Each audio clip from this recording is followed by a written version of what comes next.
JGF Amplified, building community through amplifying the voices and vision of innovative educational leaders, practitioners and learners from around South Africa. Siyazibuyisela kuni nonke namhlanje. Welcome to JGF Amplified. I am your host, Mathabo Tlali, and today, as per usual, I am not alone. In fact, one would say I'm with one of the greats when it comes to innovators and change makers within the education system. But who am I to make introductions when the very person is in the room? We have Marj Brown with us as we unpack the topic genderedness in the South African education system. Marj, kunjani? Hello, how are you? Ngiyakhona, kunjani? Ndiyaphila Nkosi. Ngiyaleboga. I'm fine, thank you. I'm really honored to be here, Mathabo. Thank you for inviting me to your event, your conversation. You. Thank you so very much. Marj, for those who do not know you, who is Marj? Where's Marj from? And really, why is Marj known to be a pioneering mind within the South African education system? Sure, that's quite a thing to answer, Mathabo. I don't feel like that, but I am a teacher of many, many years. I'm an anti-apartheid activist. I worked for a women's group, the Black Sash. I worked for South African Council of Churches, for Frank Chikani. And I've also, within my teaching, helped start one of the first non-racial schools in South Africa. But in my current work, in Rodin, I'm a history teacher. I sit on our transformation committee. I'm very involved in social responsibility at our school, Model United Nations debating, but broadly speaking, just matters of social justice. Thank you so very much, Marj, for being with us, and we really appreciate your insights that you're going to share with us. So to our listeners today, we will be unpacking the topic of gender and its place within the South African education system. And to give a context of what we mean when we speak about gender, I mean, it would be remiss of us to think that we can hold the broadness of the term gender in this one conversation. But we will start the conversation by setting the tone of how we came about to understand the concept of boys and girls as it relates to the education system. Now we're going to lean on to the work of Emeritus Professor Paul Malum when talking about the inception of what we understand as the university space in the Cape. So we're speaking about the Rhodes Universities and the UCTs today. He speaks about how universities were a symbol of victory during the Anglo-Boer War and how the British in their conquest of the Cape came about to victory and established the university. And now once they've established the university, they're like, well, we need to groom individuals who are going to come into the space. And how do we do that? By creating institutions of learning for children. And the idea of this, Marj, if you could also just speak to it if you can, the idea of boys' schools being a training ground, a preparation space, a sociological space for boys to go to war if they're not going to go to universities. And for girls, it was preparation for being homemakers, right? And how to uphold the household as we understand the very function of families being conduits of community. So the very inception of the classroom was rooted in gender and gender reinforcement. Marj, what are your thoughts around that? I totally agree with you, Mathabo, and I think that the importance of the separation of sexes there as well was to also have just two genders. So to really have a binary gender setting where you're either a girl or a boy, right? And then, as you say, there's the stereotyping of what boys do and the stereotyping of what girls do.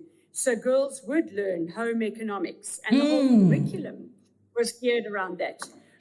Boys would also have sports that encouraged them to be aggressive, and the whole culture that developed within boys' schools was often very much one of toxic masculinity, where boys were not supposed to show emotions.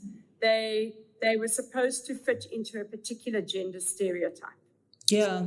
And now, Marj, to now carry this over into what we call the quote-unquote post-apartheid South Africa. And for the sake of our viewers, we'll employ the understanding of post-apartheid as per Dr. Peary's notion, which means not necessarily past apartheid, but now we have a particular political recognition that all races can vote, but the legacy of apartheid still in various senses still exists amongst us. So with that kind of understanding of post-apartheid, and now we are also noting desegregation. Now we have many races in one classroom that have to deal with these notions of gender and sexuality.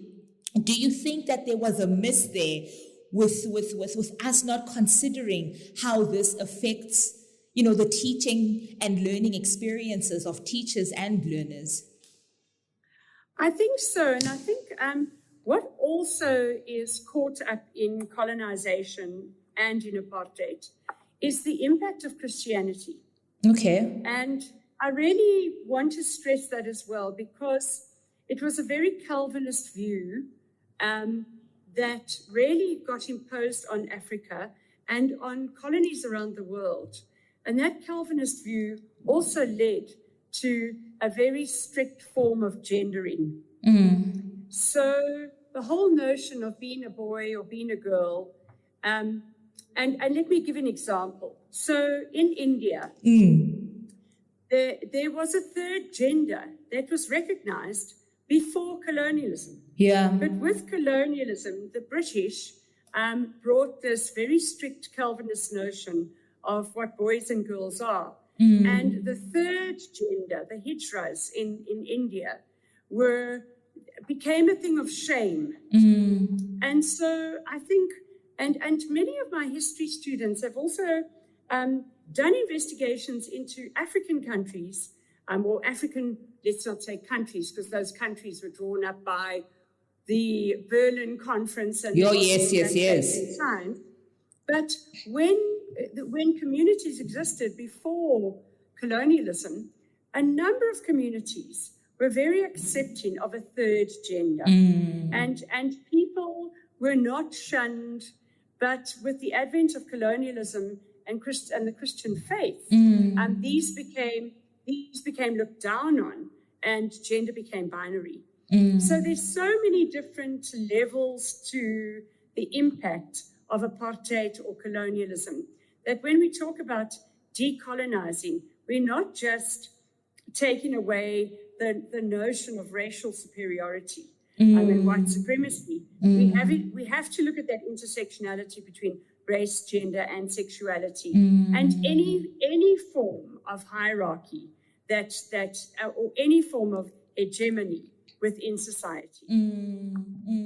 I mean, Marj, one would be forgiven to be looking at this topic as a thing of fluff, considering the quote-unquote major issues that affect the education space in South Africa, from infrastructure to actual access to curriculum. But if we're going to understand the classroom as a space of citizenship, right, where a person understands themselves in relation to another, and now we are in this an epoch of gender-based violence that is just skyrocketing, unprecedented numbers. How do we negate then at school, the school culture propagating for gender-based bullying, which escalates to what we understand as gender-based violence today. Marj, how does the curriculum hold such conversations for us to take a deep dive with students, or with pupils rather, in this regard? So I think there are two subjects. Well, there are many other subjects. In fact, I mean, you can address this issue through English, through literature. You can address it through language, through literature. But also, life orientation is the obvious subject where gender-based violence, toxic masculinity, gendering, sexuality should all be dealt with. But also the history syllabus. So within history, often the role of women in history is a tag on. So you'll have a section of history, and then you'll have like a little page on women in this, so like apartheid, and then like women who played a role in apartheid. And so they're a tag on. They're not embedded within the broader organizations or leadership within history. They're a tag on. In the same way you teach the French Revolution, and then there's a page in the textbook about women in the French Revolution. But and the only time that the real women's movement and fight for women as equals comes into the history syllabus is in the women's movement in America. And then the sexuality, the whole issue of sexuality in the gay rights movement is mentioned within the women's movement, within Stonewall, Stonewall riots, and also that some of the women in the women's movement were homophobic. So the kind of splits and the gendering and sexuality get dealt with from an American context, but nowhere else. Whereas in life orientation, there's much more space to deal with gender bullying, toxic masculinity, but then it's really important in, just within the broader life of the school, that when gender bullying does happen, or when gender-based violence in society reaches proportional highs, that there is a space that is found within the school. So, for instance, at one stage, about 2 or 3 years ago, there was a spate of gender-based violence in our society. And I know it's always high, but this particularly was endemic. And we created the space within the LO classroom and within the art classroom for the students to have discussions with a facilitator that we brought in, and we had discussions with the Gender Rights Commission, and we really just created the space within the curriculum. And I think that's important, that you say, this is our context, and we need to address this. So after those conversations, it became apparent that this is not just a one-off workshop or conversation. It needs a series of conversations. And that those conversations are not just about empowering women, but they were also about sensitizing boys. And that, that we have to look at both sides, and we have to look at, as you said, how boys' schools create a certain environment. And boys who don't fit into that are also bullied or blamed or shamed. So, this is a complex situation, and the solution is not to be found just by empowering girls. And so we had a series of workshops and conversations. And then our students made contact with a boys' school near us and had further conversations. And I think one has to be bold and brave, and as a school, just meet these situations head on. And not just kind of rely on subject content. And also, Marj, I would like to know, in your view, considering your experience within the education space, you yourself are teaching in a quote-unquote all-girls school, why do you think there is an overt non-prioritization of gender-based issues as it concerns children in the classroom? So that's an interesting one. I think it's simply schools become places where teachers want to get through the syllabus. They are either caught up in subject matter or tests or extracurricular, etc. And so just to give you an example, when it comes to gender rights or gay rights, I'm talking about gender and sexuality here, I believe all of these things belong within the broader transformation of a school. That we have to ensure, whether we're talking about a single-sex school or not, that there's an equal sense of belonging within the school on the basis of race, gender, sexuality, and class. And class is often the one that's not spoken about. So for me as a person within the Transformation Committee, if there's any pupil in our school that is not on an equal footing with others, then we have failed that pupil. And so for me, transformation has to deal with all these matters of intrinsic bias, intrinsic discrimination. And it's only when you have transformation committees that incorporate all role players, all stakeholders, only when you allow students to create their own committees that you really will hear how much these issues are there. Because often those issues don't come to the fore because there's no formal space within the school. But if you allow students to create a gay rights committee or a gender sensitization committee or whatever the students want to, and if you allow them to sit on your transformation committee, then the students can bring those issues to the fore. And hopefully the other role players and stakeholders will listen. Because often they're not listened to. And I think that's where, if you flatten the hierarchy in schools and you create these stakeholder committees, then I think schools will truly transform, because the syllabus is kind of often just, content and let's get through it. But the syllabus is often not really dealing with these sort of issues that we're talking about. So we have to create other spaces where it does intersect with the syllabus. Hopefully you have a teacher who is sensitive to these issues and can deal with contentious matters in a sensitive way. But I think often if a teacher feels ill-prepared, they shut down those conversations, either through fear or they feel threatened themselves. They're not quite sure how to deal with it. And in those situations, I would say, hold the conversations and say, this is really important. And we will continue with it. And I am going to get a guest speaker into the classroom. And get somebody who can facilitate that discussion. That conversation. Don't shut it down. Get people in who are really experts in the field.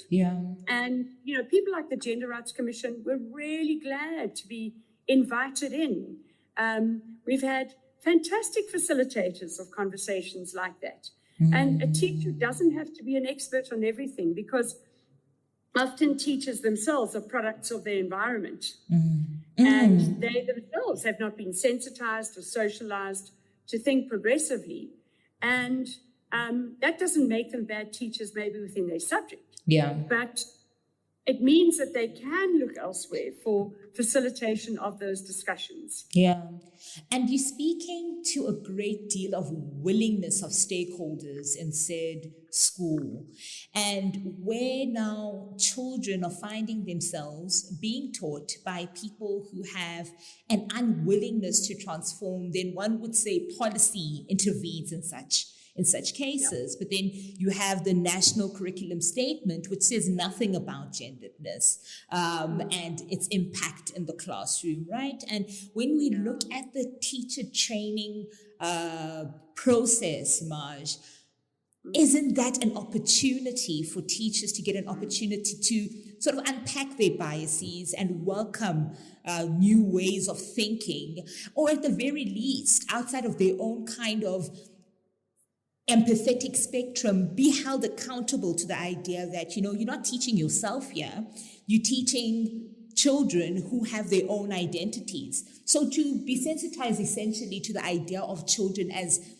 to understand the personhood of children is what I want to say. Yeah. Could you just speak at length around the teacher training process and where the missing link could be there? So, it's a long time since I trained as a teacher. So, I do believe that the teacher training process is reliant again on the lecturers themselves being sensitized and woke. And often, look, it's a big, somebody might be really tuned into the whole issue of racial equality, but they might be homophobic. Right. They could be really clued up on homophobia, but racially insensitive. So what we are saying is that for people to really grow up with no sense of discrimination whatsoever, that person would have to understand the intersectionality of all those issues. Yes. And have a general deep sense of human rights. And we have lived in a society that prior to the end of apartheid was homophobic, was chauvinistic, and was built on racial supremacy. So it's only been in the last 25 years or so that we really are looking at a society trying to unbundle that. Luckily, what we have got is our amazing Bill of Rights. And I think our Constitution and our Bill of Rights creates for us a space that, ironically, a lot of other countries don't have. And we can use that space. We actually have constitutional protection to challenge discrimination on any account. And I know of teachers around the world who have tried to take up these issues, but they live in very conservative societies, or very conservative cultures, whereas we are at least given that legal space within which to challenge others. And I think what you touched on is important, that we need to use that broader legal framework of our country to actually then challenge school policy, where the school policy is not protecting students equally. And I think that we are in a process of transition in schools where teachers that do have discriminatory attitudes are needing to be challenged. And it's a fine line between challenging teachers and growing them into a new society and a new way of thinking. And also, I think the other side of that is that often new teachers come in with a far broader sense of human rights. They might have been part of #MeToo or Black Lives Matter or whatever in their generation. And then they come into schools, and they come into a school where the culture hasn't moved with the times. And then those new teachers don't find the space with which to create classrooms where children feel free. So we're talking about a generational issue often in schools as well. And it takes good leadership, far-sighted leadership, to actually create a safe space. And I'm also, one of the things I'm very involved in is mentoring. And I think that the importance of providing mentors to new teachers is also to give them safe spaces where they can be themselves, and they can encourage students to be themselves if there are teachers who are obstacles to a transformative process. Marj, I do have to ask, for the sake of the listener who's like, okay, she's definitely a white woman, she's of a particular generation, and here she is talking about hashtags, she is using terms like woke. How did Marj Brown arrive to be this woman who has, at the very least, the sensibility of self-critiquing whilst critiquing the world around them, right? So could you please just walk us through your journey? Because right now you're teaching at an all-girls school. Was there any point in your own growth within the teaching practice where you found yourself being challenged, be it by the racial uproar of the time, be it this, that, or the next, your own transformation as a person? Could you please just walk us through that journey?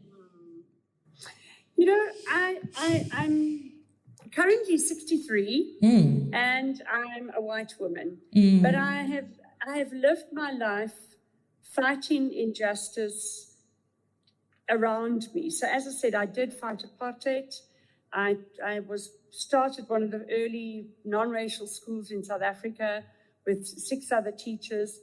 And I do believe that if one believes truly in social justice, that one has to take that social justice to be on any account. One has to look at intersectionality of social injustice.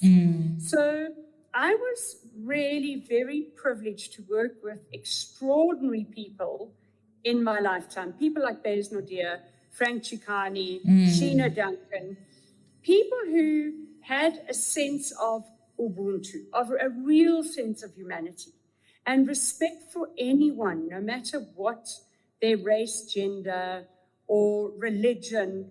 In the anti-apartheid struggle, we worked in a non-religious way. You know, Jews and Muslims and Christians worked together against apartheid. That broke down religious barriers. But also within the community, there were people who were straight, there were people who were gay, and it didn't matter because we all were fighting a sense of injustice. That itself developed a sense of respect for each other. And I think that it's a process in one's life that builds up attitudes. Yeah. And I think, you know, I came from a fairly working class family in the white community. Yeah. My father was a mechanic. So I never came from wealth, but still I had a relatively privileged life compared to people of color. But it wasn't a kind of lifestyle where you took anything for granted. And I think it's definitely one's context that shapes one, but also being willing to learn. And I think that no matter what my age, I know that I still have so much to learn. Being on the transformation committee and listening to everybody's points of view, listening to the students, I think that, you know, it's quite a humbling and yet exciting experience to sit on a committee where your students are equal to you.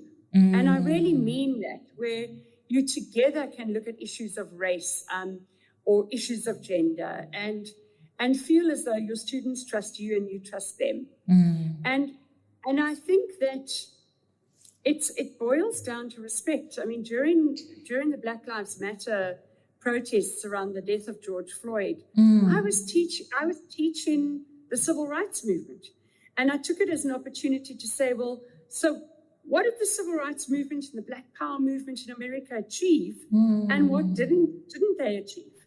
And I think if one doesn't look at what's happening in the society and embed it in, well, how far have we come and how far haven't we come? When I teach the women's movement, I don't start by just teaching the women's movement. I ask the students, what are the issues for you right now in your society? And I start from their issues and I then go back into, so what were the issues for women in the beginning of the 1900s? What were the issues for women in the 1950s, 60s?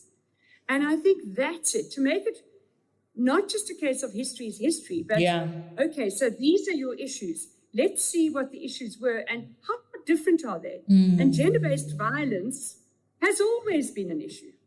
But we can see that maybe, okay, so women, the suffragettes won the right to vote. The second wave women's movement may have, from a middle-class perspective, broken down some of the job barriers. But the glass ceiling has not completely been smashed. So we can kind of almost do a reckoning of what have we achieved and what do we still have to achieve? And I think, it's a case of being a facilitator in the classroom rather than a teacher. That I'm not there to just teach the kids everything. I'm also there to listen to them and understand from them what their issues are. Yeah. And it's scary. I mean, I still meet with some of my ex-students, and to listen to them just out of university or just at university, have coffee with me and say, you know how many of our class were raped during dates with boys from, and then they list schools nearby. And you just think they didn't feel as though they could tell you in matric. But a year later, they kind of go, there are a number of us who were raped. There are a number of us who were beat up. Yeah. And, it's quite scary for kids to come out with those things, because nobody wants to be seen as a victim. Yeah.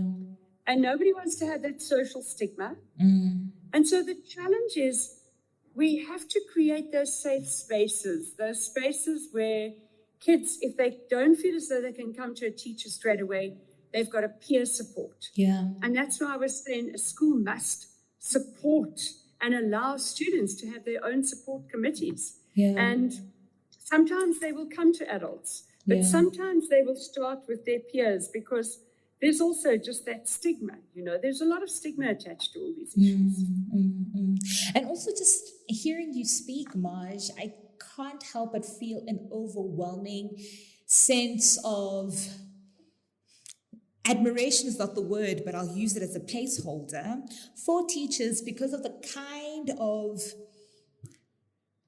there's a paternalistic persona that they have to hold in space, right?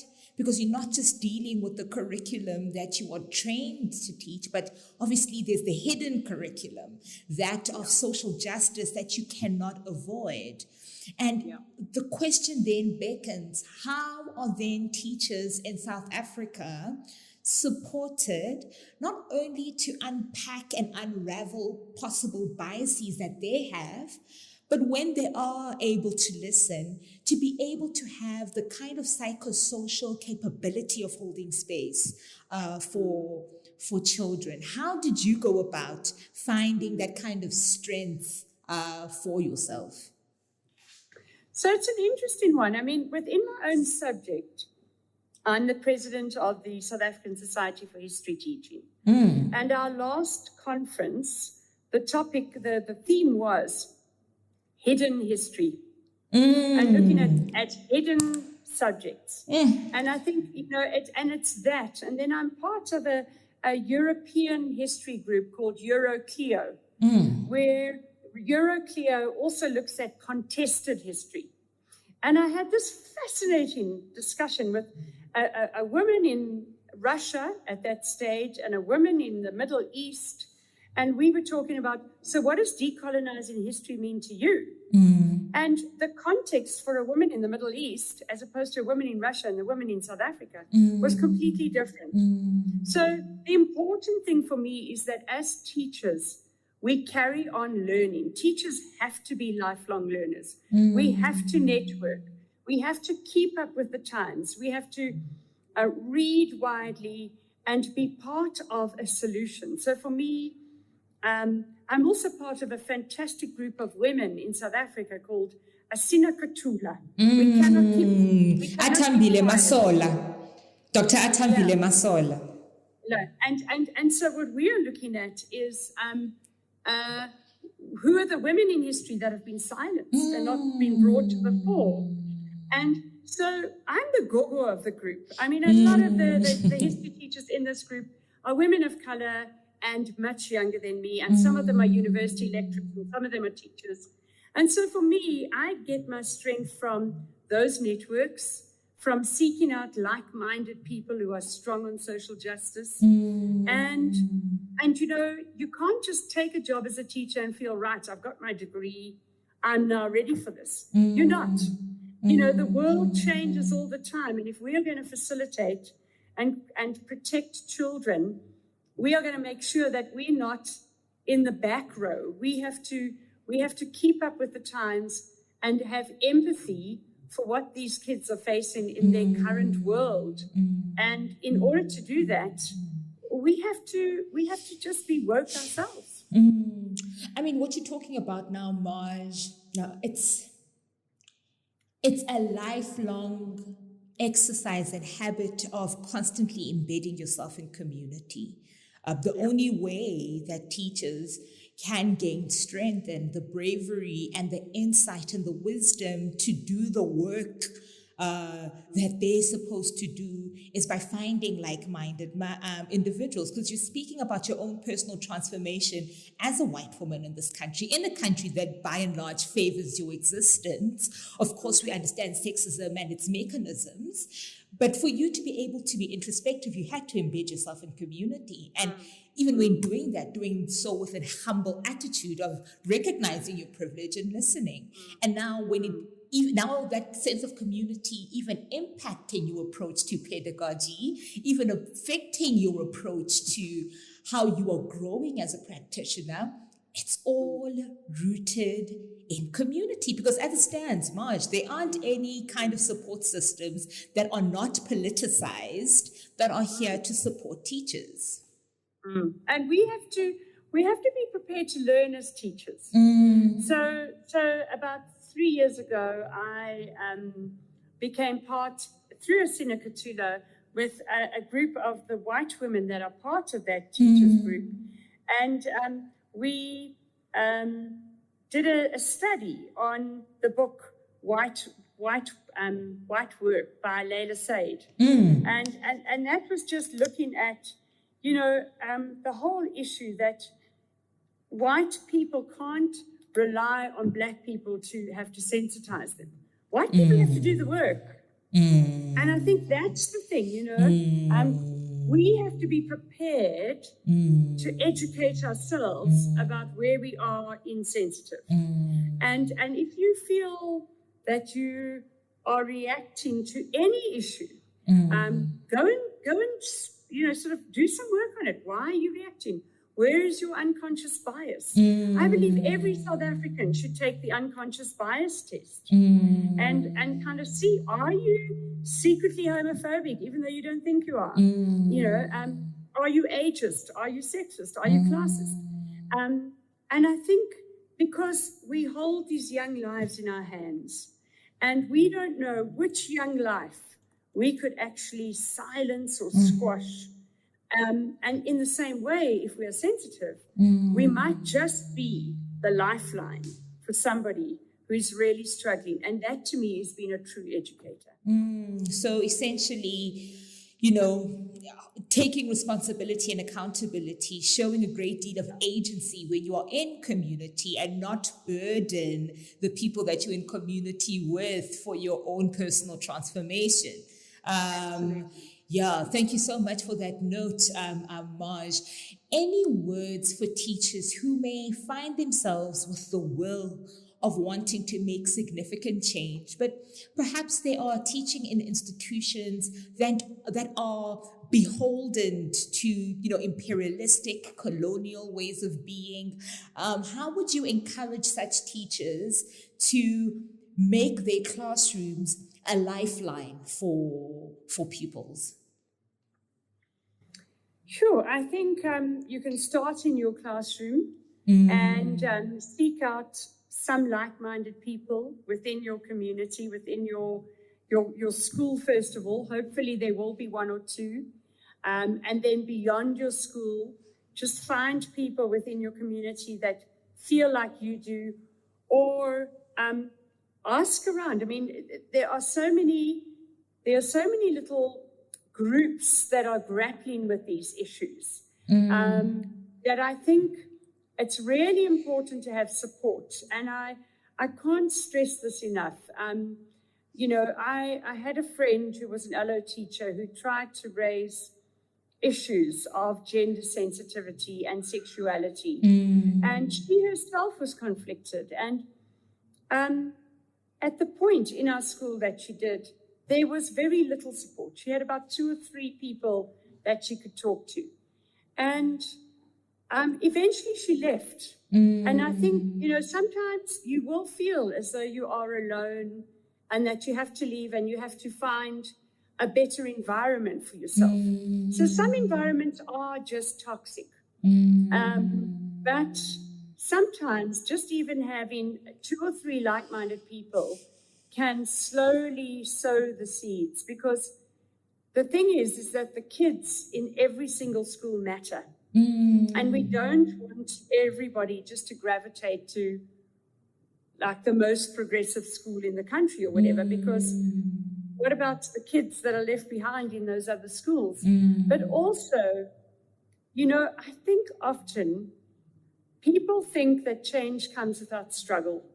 And teaching history, I am very aware that what brings about change is struggle. And you have to be prepared to be unpopular, to speak truth to power, to maybe be seen as the troublemaker.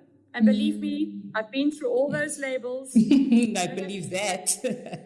But in the end, you will be vindicated. Because in the end, when change comes, then people hear what you've been saying. And, you know, often change comes about through struggle from different angles. And often, as we know in our country, it's the youth that often lead the struggle, to the shame of the adults. And I think a lot of the change in our country, whether it's change in schools or change at universities or, you know, broader change, if we think of the youth of 76, but currently there's been a lot of challenge by youth. And we need to, you know, I know as an adult that sometimes revolution and protest can get out of hand. And that's, you know, youth are youth and sometimes too emotional or caught up. There are always going to be different agendas within any protest, you know. And I mean, I've been part of the anti-apartheid struggle, and you saw heroes and you saw opportunists. And so I think that one of the things teachers need to also do is listen and keep an open ear and try and understand what the issues of the youth are, and help be part of the solution. Don't let the situation become an us and them.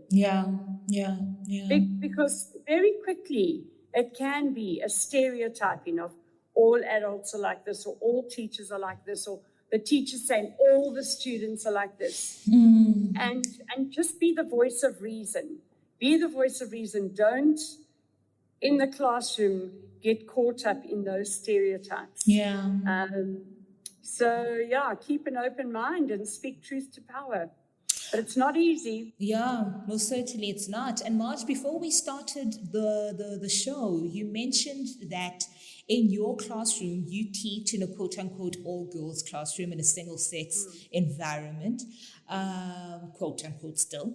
And you say that you never refer to your class as girls. How has that recognition helped you in your own approach to teaching? Again, I think it's a growing recognition that there are many scholars who would not actually identify as girls, even though they attend a girls' school. And with an LGBTQIA plus rights committee at the school, a student-led committee, the students have actually driven a kind of request that teachers really understand and get to know which students want to be referred to as she, her, or they, them, and to respect that. And I know for some teachers, they might just see this as, really, and they don't have time for it. But the important thing is that it is so important to that person's identity. And in the same way as pronouncing somebody's name properly is important to their identity. So I know there's been a lot of discussion around hair and names and whatever. Well, in the same way, if you're going to be able to fully pronounce somebody's name properly, you also need to know another part of that person's identity. And that person might refer to themselves as they, them, and not he, or him, or she and her. And it's been a really interesting thing to watch our school go from a situation where the students in the school were pushing for same-sex partners at the matric dance. And the last 3 years or so, that's just happened. But it's because of students pushing for it. About 5 years ago, when the LO teacher wanted to support that, the LO teacher was fingered as causing this problem. Yeah. But now the students have just made it happen. Yeah. So, you know, sometimes you're not going to succeed immediately, but the issue's not going to go away. And the issue will resurge again. So if you're not going to listen to it, it's not as though the issue is going to go away. And I think that, so for me, it's been a case again of saying to that student, I respect you, I hear you, and I want to understand your full identity. I never want to stereotype you because you sit here. And I think that's coming to uniforms now. So there's a lot of discussion about uniforms in our school. And I know that a lot of schools have gone to a much more gender-neutral uniform or an option of dresses or pants or whatever, again, to create a sense of full belonging. Yeah. And I think all these things are so important.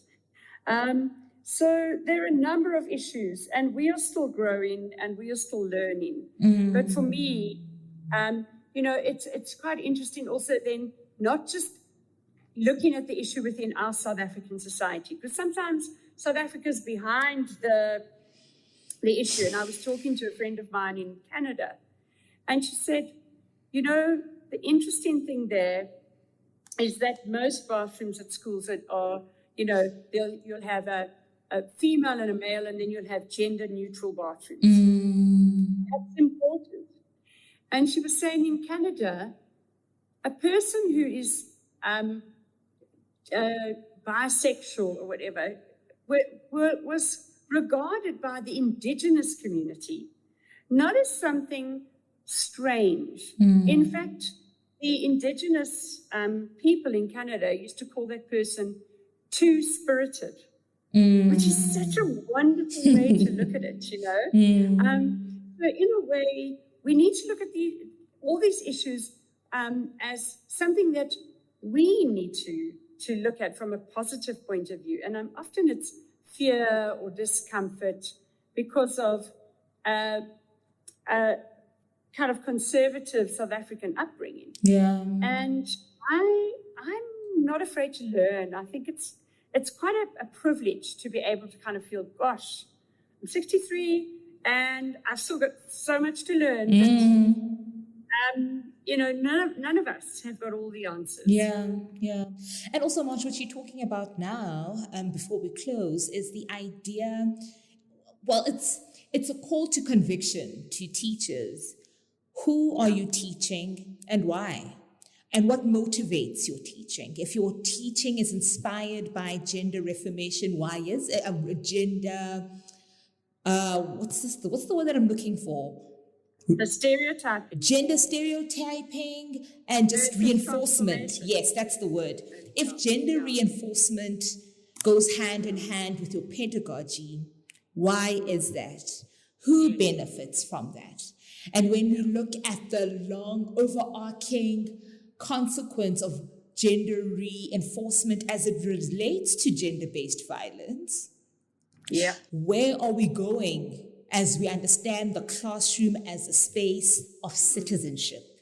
That's where we get to know who we are, we get to understand power dynamics, and we get to understand our own personhoods in the schema of these power dynamics. So, listeners, I hope you are all incredibly inspired and convicted to action by the incredible words of Marj Brown. Marj, siyabulela kakhulu. Thank you so much for your time and your wisdom. As you're speaking here, I'm reminded by the term that my community uses when making reference to someone who's wise and quote unquote of age, lol.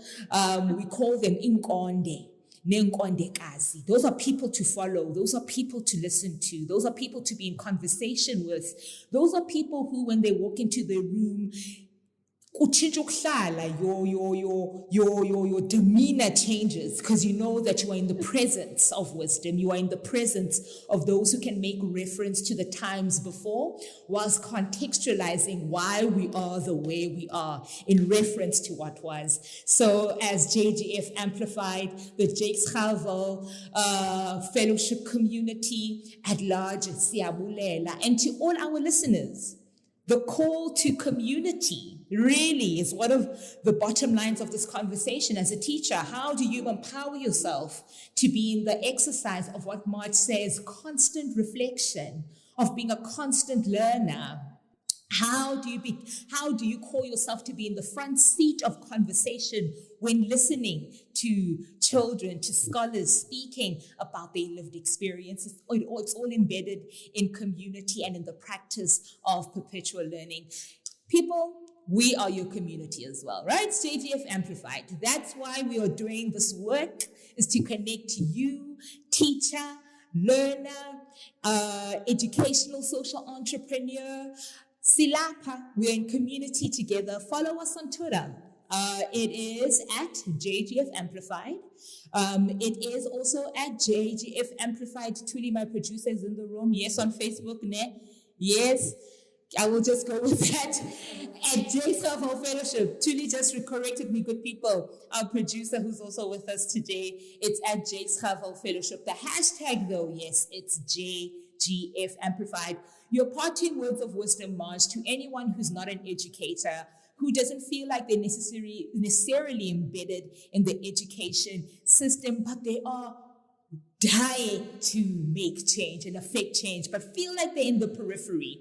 What are your words of encouragement for them to play their part? So I do think we're all educators, that school is not the only site of education. In your business, in your workplace, wherever you are, you can be an agent of transformation. And if everybody in our country really took the trouble to work and reflect on their own hidden discrimination or overt or covert discrimination, we could all be agents for change in our country and educators. We it's not just an institutional thing. It's a general attitude to life. So, ngiyabonga Mathabo. Marj Brown says you are an educator where you are. Who is listening to this podcast right now, it has been said you have been knighted. You have been dubbed an educator of our very own Marj Brown. We'll see you in our next episode. Goodbye.